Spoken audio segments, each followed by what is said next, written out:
Distinguished participants and dear colleagues, Mr. Sato, on behalf of the International Astronautical Federation, it's my pleasure to welcome you again to this newly initiative,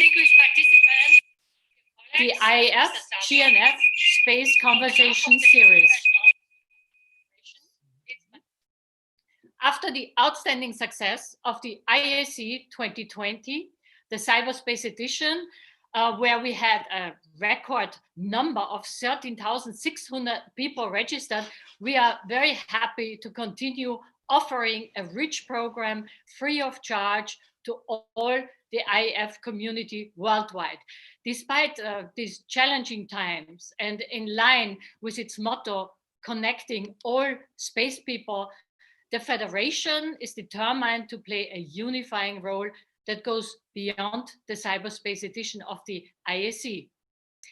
So for this purpose, the IAF has decided to launch the IAF GNF Space Conversation Series, a fortnightly, free of charge online webinar that will touch upon the most recent developments in space, organized within the frame of the IAF Global Networking Forum, the GNF. So throughout these bi-weekly live conversations, the IAF aims at strengthening even further the ties with its members and flag topics that are relevant for the overall space community. And these conversations will provide a chance to everyone to come together, connect, be inspired and informed by leaders and experts in multiple fields of the space sector. It is now my pleasure to kick off the first webinar with the title of Global Exploration Roadmap, Supplement August 2020 Lunar Surface Exploration Scenario Update. So the 9th of September 2020, the senior managers representing 23 space agencies gathered virtually for a meeting of the International Space Exploration Coordination Group, ISECG, with the purpose of promoting coordinated efforts in human and robotic space exploration on and around the Moon and Mars. They recognized the just published Global Exploration Roadmap Supplement, Lunar Surface Exploration Scenario Update, as a representative of another major milestone in progress of international space exploration collaboration. So this lecture will be held by Mr. Naoki Sato, Director of the Space Exploration System Technology Unit of JAXA's Space Exploration Center and Chair of the International Space Exploration Coordination Group, ISECG, who will give us an in-depth interview of the Global Exploration Roadmap Supplement, which was issued in August 2020. And this supplement describes the latest mission scenario and architectures for human and robotic lunar surface missions and preparatory activities for Mars, and integrates also renewed and emerging national plans and commercial capabilities among the ISECG participating countries. But it is now with my great pleasure that I will give the word to you, Mr. Naoki Sato. So thank you very much, Chairman, and good morning and good afternoon, good evening, everybody around the world. I'm very honored to be here to present the latest global exploration.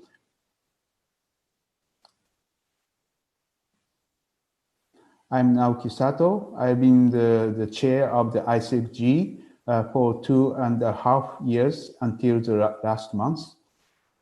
During these 2 years, ISECG has focused on the development of the new roadmap for international space exploration. This should be the worldwide common reference for future coordination with stakeholders such as governments, academia, industries, and public. Today, I will introduce and explain the contents of this global exploration roadmap supplement.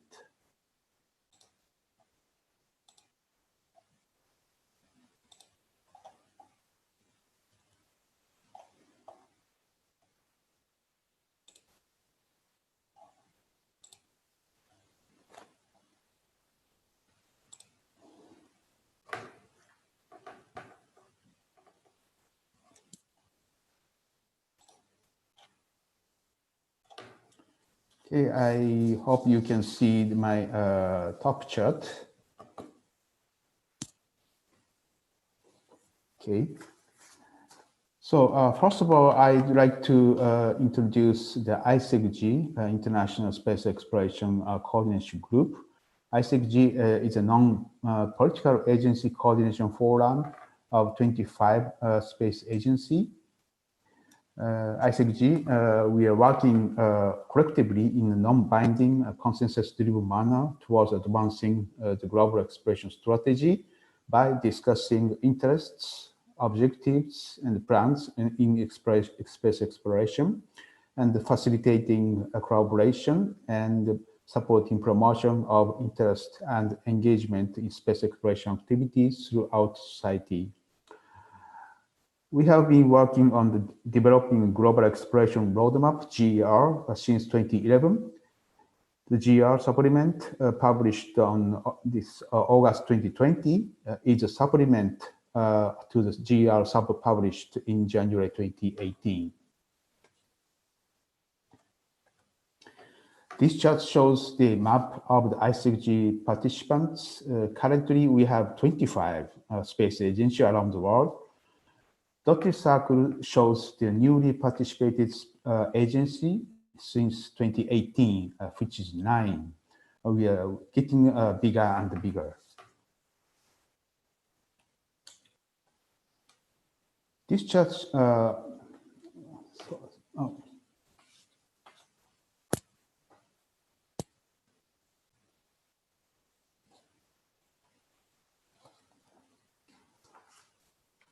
this is the GR outline.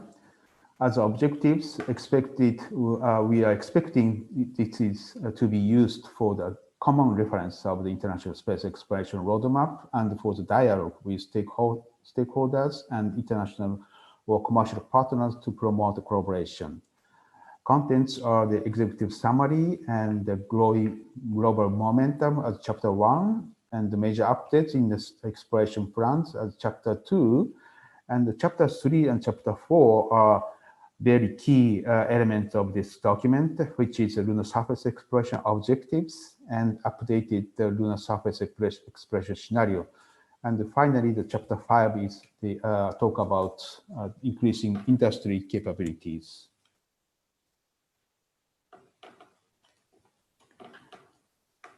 I'm sorry, this is a very busy chart, but it is a very important chart because this is showing the common objectives among us.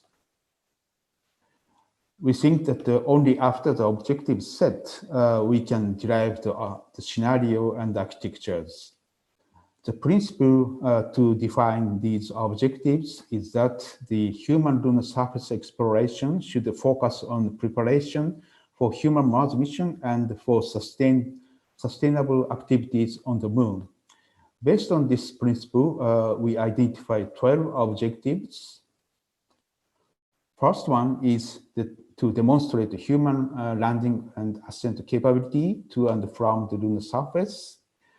The rationale is to mitigate the risk for future human Mars exploration mission and for future government activities and commercial markets on lunar surface.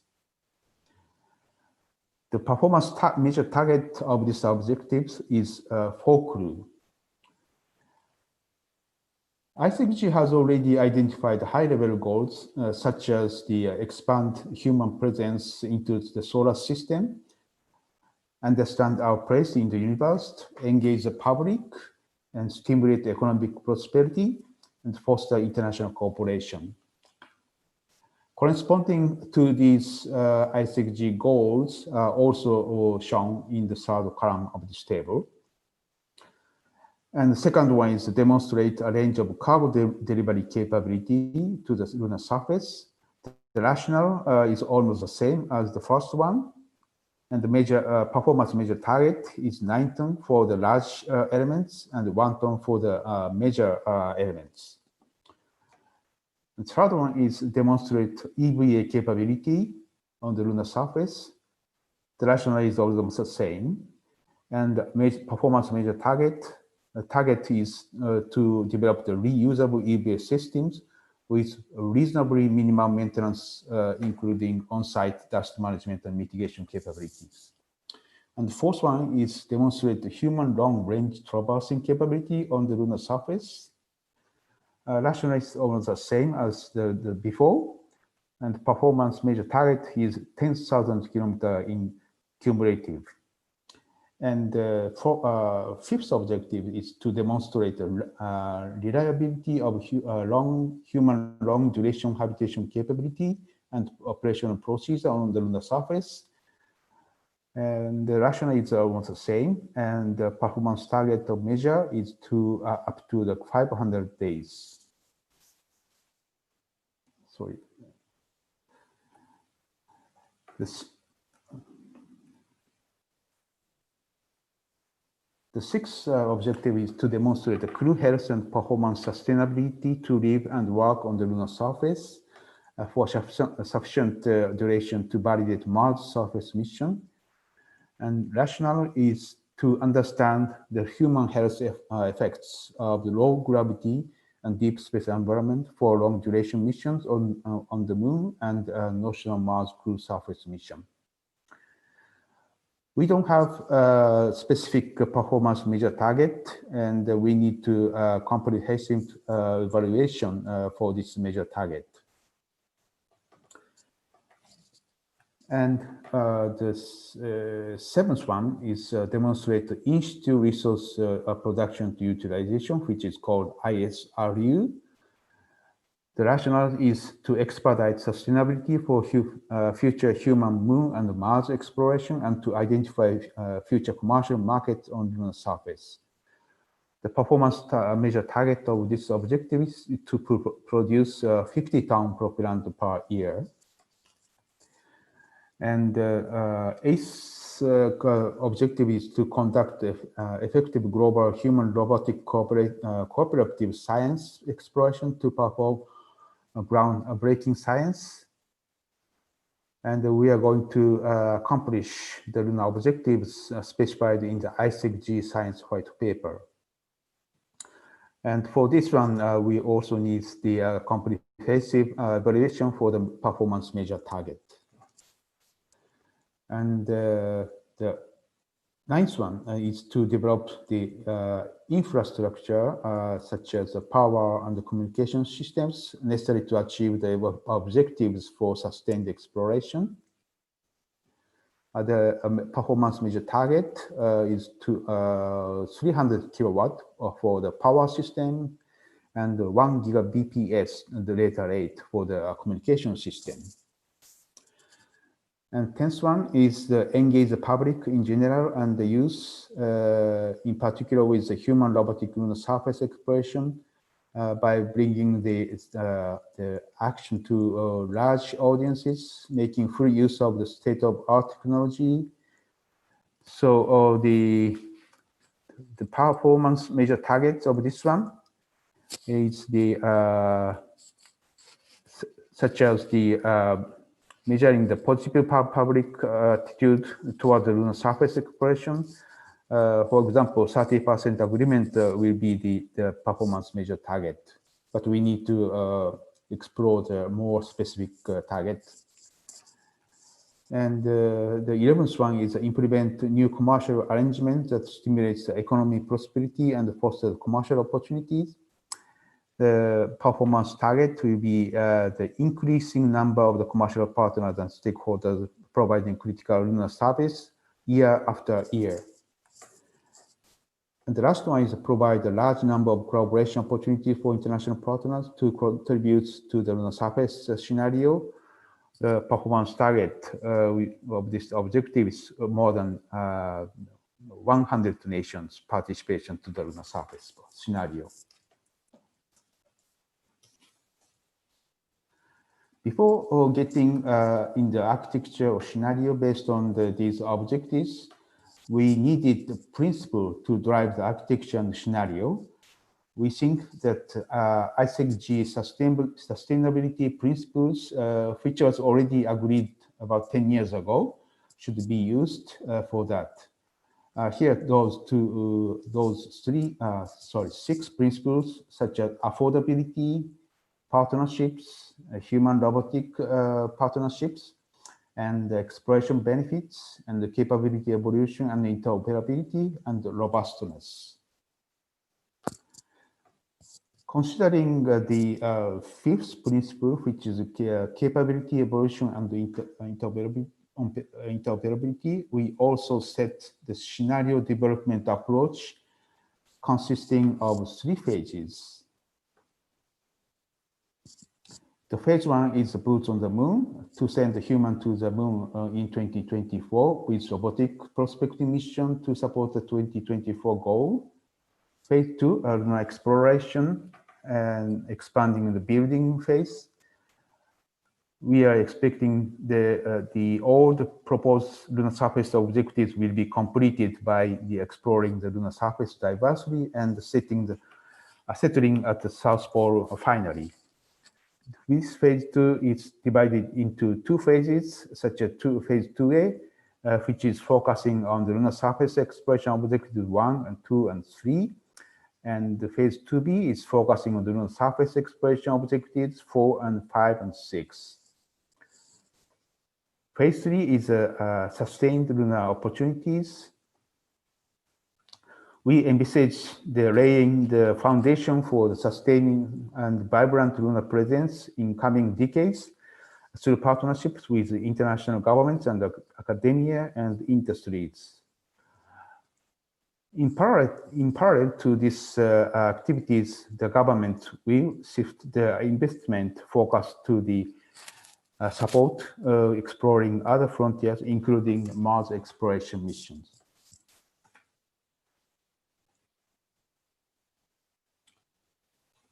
This is a top-level chart of ISECG Lunar Surface Exploration Mission Scenario. In this chart, the triangle means human mission, and the square means cargo mission, and small circle means a robotic mission.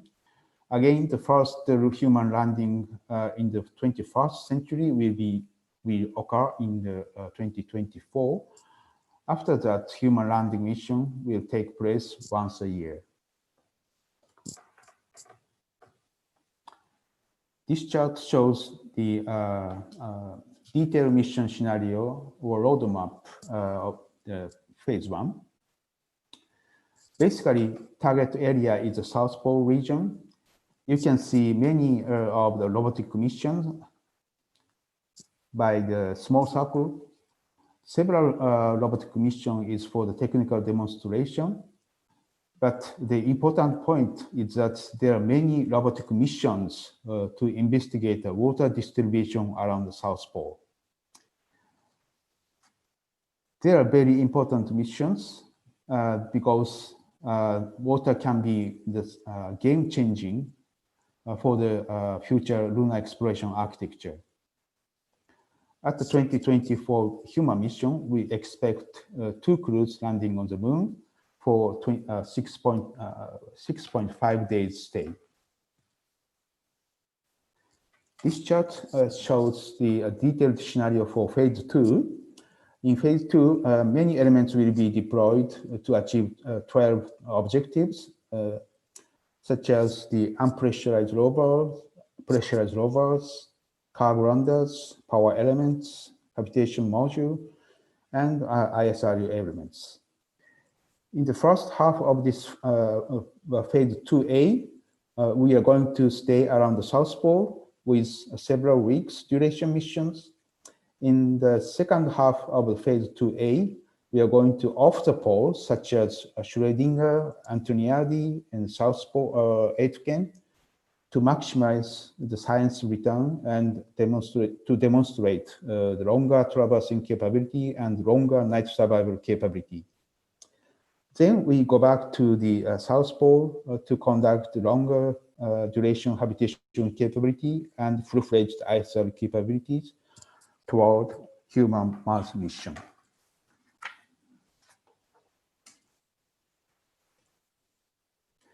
This chart shows the end state of phase 2 architecture.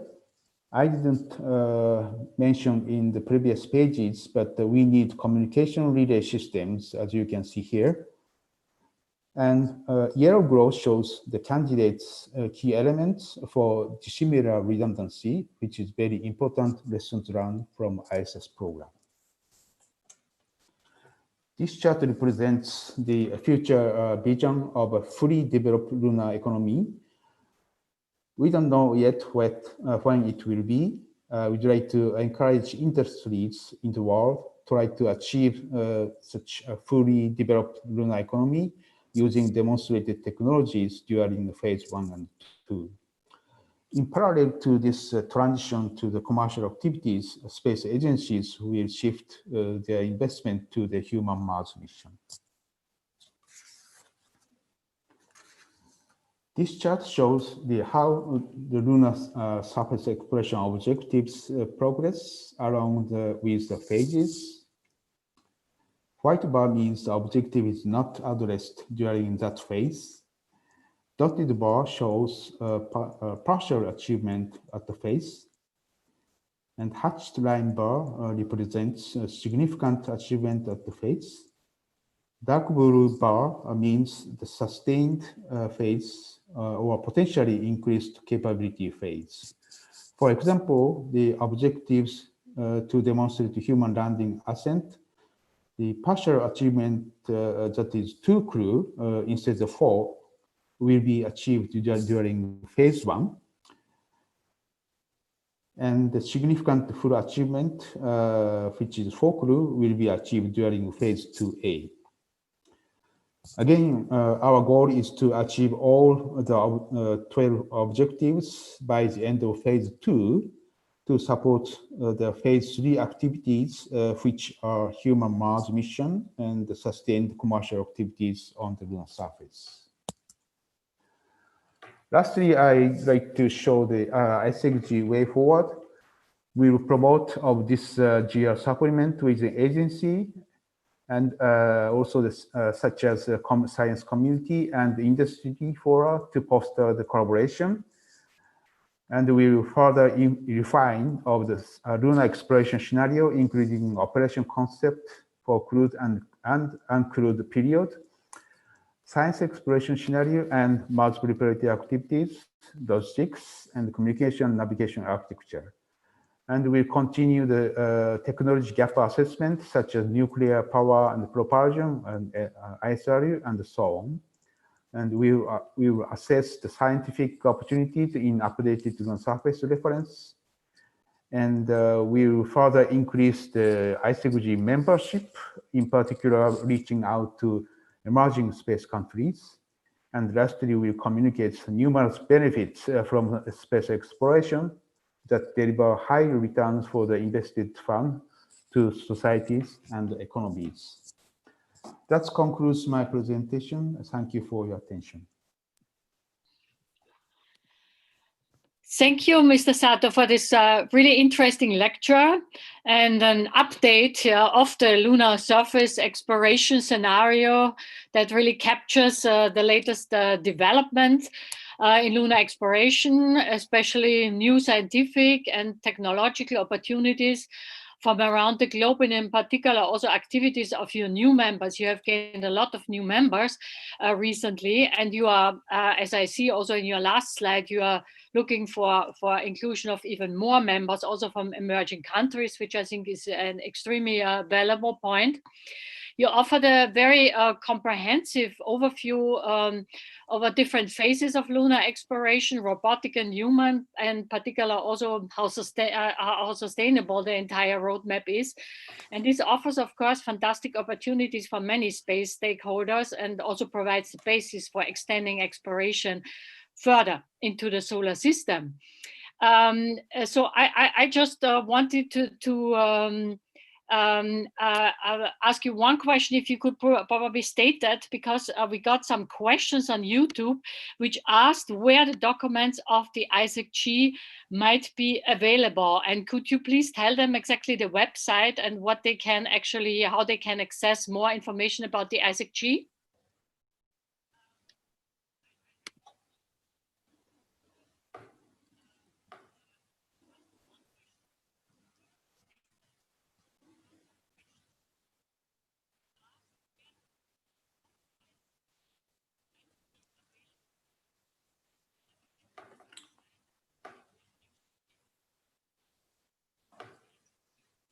Yeah, actually, you can find out the many documents in the ISECG website.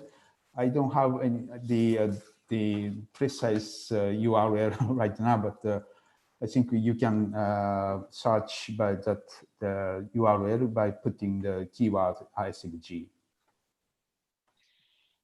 Yeah, so you have some questions in the chat, and so there's a question. Do you know how long each phase of the subphases could actually last? Okay, I think for the phase one is from now to the 2024, and for the phase two,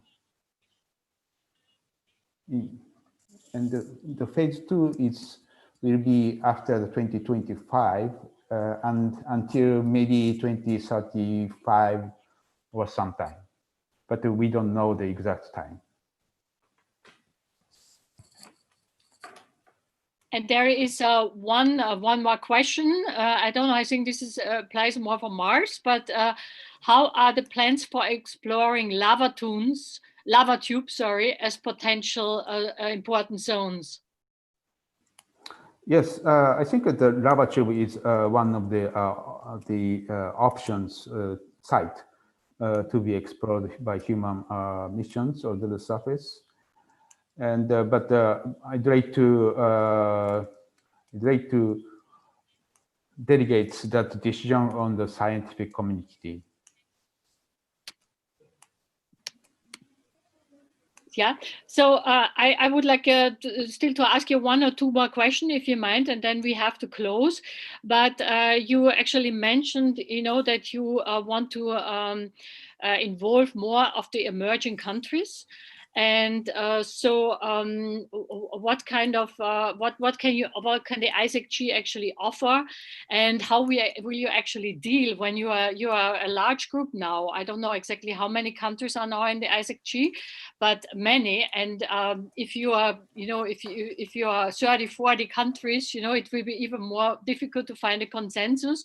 So how do you see the evolution of the ISECG work and documents?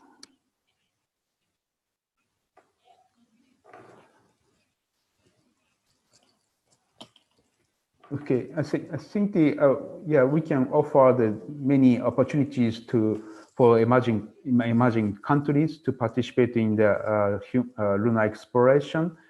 For example, we are exchanging the information and the plans for the lunar exploration at ISECG workshop and every monthly telecoms. So I think the emerging country can find out the many opportunities for the collaboration with those space agencies. Thank you very much. We have one final question from the chat. I'm just trying to read it. How confident are you that there will be a level of sustaining human workers on the moon under this time scale you presented? Yeah, I think it's a very good question, and I'm not sure when the such a human workers will work on the lunar surface. But I think it will dependent on how we can work on the demonstration on the many technologies and how the commercial activities will we try to utilize the technology and try to make a market on the lunar surface. Thank you. Is there still any kind of comment you have, or you would like to give to the community? Otherwise, we are going to close the session, and we are trying to also to share the link to the website of the ISECG, which contains many of the documents which you have shown at the very beginning. So what you have explained actually is just the latest, really very worthwhile, addition to lunar exploration in very, very big detail. I have also read it yesterday, and I think it's a very interesting document. And we thank you very, very much for presenting that. The charts look really, really busy, and it is a very exciting time of lunar exploration, roboting, and preparing for human exploration. When you look at your chart, and we hope that we will move forward in exploration, and it will stay as exciting as it is. Dear Mr. Sato, thank you very much for your contribution.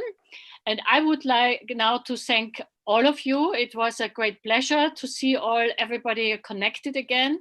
Before I say goodbye, I would like to invite you to the next IAF GNF Space Conversation series, which will take place on the 25th of November, 2020.